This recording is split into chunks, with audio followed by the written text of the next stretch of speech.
चलिए दोस्तों जानते हैं देश दुनिया की 10 बड़ी खबरें। सबसे पहली बड़ी खबर में आपको बताएंगे दोस्तों कि गाजा पट्टी को राहत देने के लिए इजराइल पर बड़ा पूरी दुनिया का दबाव। फिलिस्तीनियों को भूखा मारने का भी इजराइल पर लगा आरोप। नेतन्याहू को होगी जेल। भूख से 10,000 फिलिस्तीनियों की गाजा पट्टी में मौत। इसी के साथ दूसरी बड़ी खबर में बताएंगे दोस्तों कि युद्ध के बीच इजराइल के हालात हुए खराब। नेतन्याहू बोले मुश्किल दौर से गुजर रहा इजराइल, एक एक रुपये के लिए हो गया है कंगाल। अल्लाह की पड़ी इजराइल पर मार। इसी के साथ आपको बताएंगे दोस्तों कि ईरान ने गाजा पट्टी युद्ध को लेकर अमेरिका को दी चेतावनी।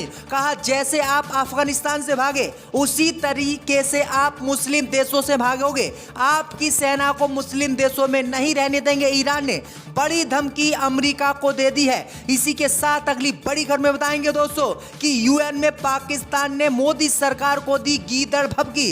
भारत के खिलाफ जंग का किया ऐलान। मोदी सरकार की बढ़ गई चिंता।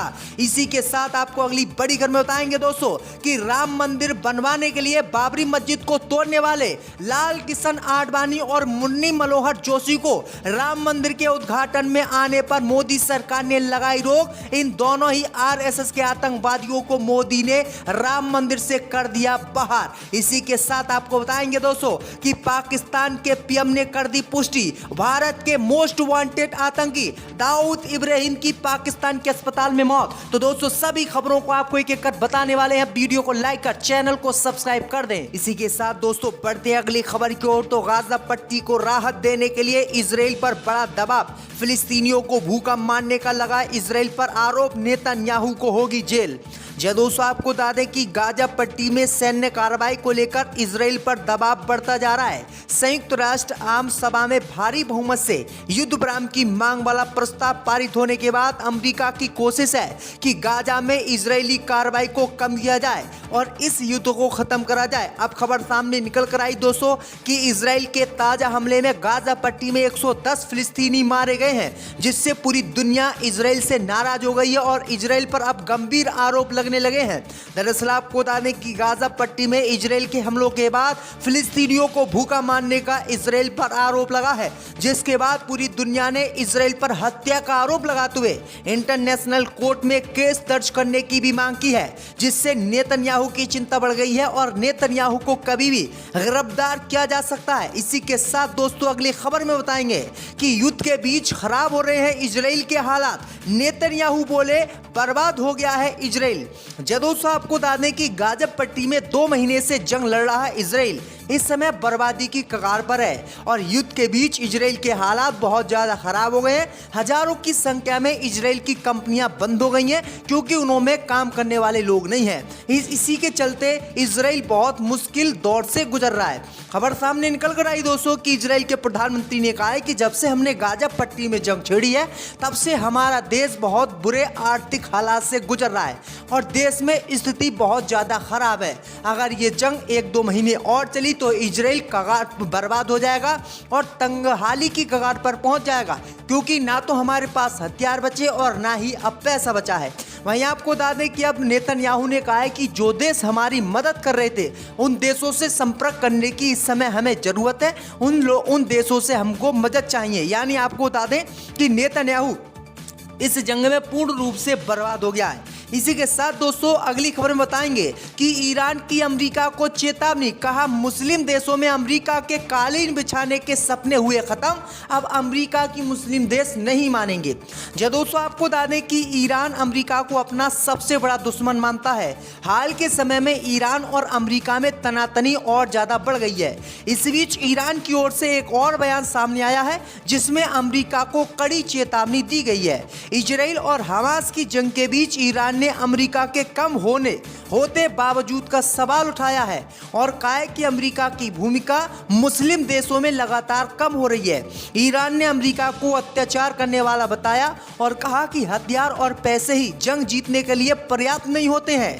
ईरान के आगे मेजर ने कहा है कि अब जो अमेरिका की मुस्लिम देशों में इज्जत होती, जो अमेरिका के आने पर मुस्लिम देश कालीन बिछाते थे, वो अब मुस्लिम देशों में नहीं बिछाई जाएगी, क्योंकि अब कोई भी मुस्लिम देश इजराइल की, माफ़ कीजिएगा, अमेरिका की बात मानने के लिए तैयार नहीं है। यानी खुले तौर पर ये बड़ा झटका जो है इजराइल और हमास की जंग के बीच अमेरिका को दिया गया है। इसी के साथ आपको बताएंगे दोस्तों कि संकट से जूझ रहे पाकिस्तान ने यूएनएससी में दी गीदड़ भभकी, भारत के खिलाफ जंग की दे दी चेतावनी। दोस्तों आपको बता दें कि पाकिस्तान ने संयुक्त राष्ट्र सुरक्षा परिषद में भारत के खिलाफ युद्ध की धमकी दी है। दरअसल आपको बता दें कि पाकिस्तान ने क्षेत्र में पारंपरिक असंतुलन के कारण यूएनएससी में भारत को संघर्ष की चेतावनी दी। संयुक्त राष्ट्र में पाकिस्तान के उप स्थायी प्रतिनिधि राजदूत मोहम्मद उस्मान इकबाल ने कहा कि दक्षिण एशिया में कई अस्थिर करने वाले घटनाक्रम स्पष्ट हैं, जहां एक राज्य का सैन्य खर्च अन्य सभी राज्यों की तुलना में काफी अधिक है। दरअसल आपको बता दें कि इस पारंपरिक असंतुलन के कारण तनाव बढ़ने की आशंका है। दरअसल आपको बता दें कि भारत और पाकिस्तान दोनों ही न्यूक्लियर पावर देश हैं और इनमें अगर युद्ध छिड़ता है तो पूरी दुनिया बर्बाद हो सकती है। इसी के साथ आपको बताएंगे दोस्तों कि राम मंदिर को बनवाने वाले लाल किशन आडवाणी और मुरली मनोहर जोशी के राम मंदिर के उद्घाटन में आने पर मोदी ने लगाई रोक। पूरी दुनिया में इन आतंकवादियों को बड़ा झटका। दोस्तों आपको बता दें कि अयोध्या में राम मंदिर बनवाने के लिए बाबरी मस्जिद को तोड़वाने का काम करने वाले LK आडवाणी और मुरली मनोहर जोशी को आज बड़ा झटका मोदी ने दिया है। दरअसल आपको खबर सामने निकल कर आई दोस्तों कि 22 नवंबर को अयोध्या के राम मंदिर का उद्घाटन धूमधाम से होने वाला है। अब खबर सामने निकल कर आई दोस्तों कि इसमें प्रधानमंत्री मोदी सहित बॉलीवुड के कई अभिनेता शामिल होने वाले हैं और बीजेपी के कई बड़े नेता इसमें शामिल होंगे और RSS के प्रमुख भी शामिल होंगे। लेकिन आपको बता दें कि राम मंदिर का उद्घाटन करने के लिए उन लोगों को नहीं बुलाया गया है जिन्होंने राम मंदिर बनवाने का अभियान चलाया था शुरू से और उन्होंने बाबरी मस्जिद तोड़कर राम मंदिर बनाने की नींव रखी थी। इनमें सबसे पहला नाम है लाल किशन आडवाणी का और मुरली मनोहर जोशी। इन्हीं दोनों आतंकवादियों ने बाबरी मस्जिद को तोड़वाया था लोगों से उकसा कर और वहां पर राम मंदिर की नींव रखी थी। लेकिन खुदा की मार देखिएगा दोस्तों कि आज इन्हीं लोगों को राम मंदिर के उद्घाटन में नहीं बुलाया जा रहा है, यानी बीजेपी के बड़े बड़े नेताओं को न्योता दिया गया है लेकिन लाल किशन आडवाणी और मुरली मनोहर जोशी को राम मंदिर के उद्घाटन में न्योता नहीं दिया गया है और इनके आने पर रोक लगा दी गई है। यानी आपको बता दें कि इन्होंने ही राम मंदिर बनवाने के लिए सबसे पहले मुहिम चलाई थी और इन्हीं को आज राम मंदिर के उद्घाटन में नहीं बुलाया गया है। बड़ा झटका इनको अल्लाह ताला ने दिया है क्योंकि इन्होंने बाबरी मस्जिद को तोड़वाने का काम किया था। इसी के साथ आपको अगली खबर में बताएंगे दोस्तों कि पाकिस्तान के पीएम ने कर दी पुष्टि, भारत के मोस्ट आतंकवादी दाऊद इब्राहिम की अस्पताल में मौत। दोस्तों आपको बता दें कि मुंबई हमलों के मास्टरमाइंड और भारत के मोस्ट वांटेड आतंकी दाऊद इब्राहिम की मौत की खबर पाकिस्तान से सामने आ रही है। मीडिया रिपोर्ट के मुताबिक दाऊद को कथित तौर पर कराची में जहर देकर मार दिया गया है। वहीं पाकिस्तान के कार्यवाहक प्रधानमंत्री अनवर उल हक कक्कर ने भी एक्स पर पोस्ट कर श्रद्धांजलि दी है। एक रिपोर्ट के मुताबिक राष्ट्रीय जांच एजेंसी को जानकारी मिली है कि हसीना पारगर का बेटा दाऊद कराची में है। आपको बता दें कि भारत में कई लोग सोशल मीडिया पर दाऊद इब्राहिम की मौत का दावा कर रहे हैं। इसी बीच खबर सामने निकल कर आई दोस्तों कि पाकिस्तान के कार्यवाहक प्रधानमंत्री ने भी एक पोस्ट किया है। इसमें उन्होंने लिखा है कि मानवता का मसीहा, हर दिल अजीज, हर पाकिस्तानी हमारा प्रिय दाऊद इब्राहिम अज्ञात जहर पीने से अस्पताल में मर गया है। उन्होंने कराची के एक अस्पताल में आखिरी सांस ली है। अल्लाह उन्हें जन्नत में ऊंची जगह अता करे। दोस्तों ये बड़ी पुष्टि उन्होंने की है, जिसके बाद उन्होंने अपना पोस्ट भी बाद में डिलीट कर दिया था। इसी के साथ दोस्तों अगली खबर में बताएंगे दोस्तों कि शराब घोटाले के मामले में सीएम अरविंद केजरीवाल को ईडी ने फिर भेजा नोटिस, पूछताछ के लिए 21 दिसंबर को बुलाया है। दोस्तों आपको बता दें कि दिल्ली के शराब घोटाला मामले में ईडी ने जांच करने के लिए दिल्ली के मुख्यमंत्री अरविंद केजरीवाल को एक बार फिर नोटिस भेज दिया है। ईडी ने केजरीवाल को 21 दिसंबर को जांच अधिकारी के सामने पेश होने के कहा है। इससे पहले 2 नवंबर को भी ईडी ने केजरीवाल को नोटिस भेजा था और पूछताछ के लिए बुलाया था, लेकिन वो जांच अधिकारी के सामने पेश नहीं हुए थे और उन्होंने बयान नहीं दिया था। अब खबर सामने निकल कर आई दोस्तों कि दोबारा से फिर केजरीवाल के ऊपर नोटिस जारी किया गया। आप देखते हैं केजरीवाल इसमें शामिल होते हैं या फिर नहीं। इसी के साथ दोस्तों अगली खबर में बताएंगे दोस्तों कि गूगल प्ले स्टोर से हटाए गए धोखाधड़ी वाले 2500 लोन ऐप। वित्त मंत्री बोली इन ऐप्स को नियंत्रित कर रही है सरकार।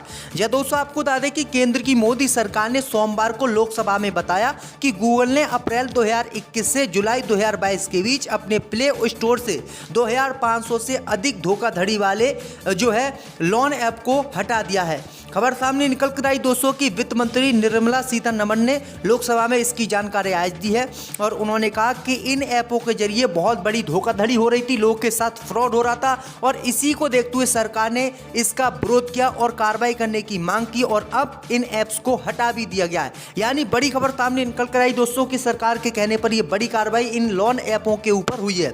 इसी के साथ आपको अगली खबर में बताएंगे दोस्तों कि यूक्रेन का रूस में विलय करके ही मानेंगे पुतिन, न्यूक्लियर फोर्स को किया अलर्ट। जब दोस्तों आपको बता दें कि रूस के राष्ट्रपति व्लादिमीर पुतिन ने अपनी न्यूक्लियर फोर्स को अलर्ट कर दिया है। उन्होंने यार्ड्स मिसाइलों की खेप को एक्शन में ला दिया है और यूक्रेन से लेकर नाटो देशों की तबाही का ब्लूप्रिंट भी तैयार कर लिया है।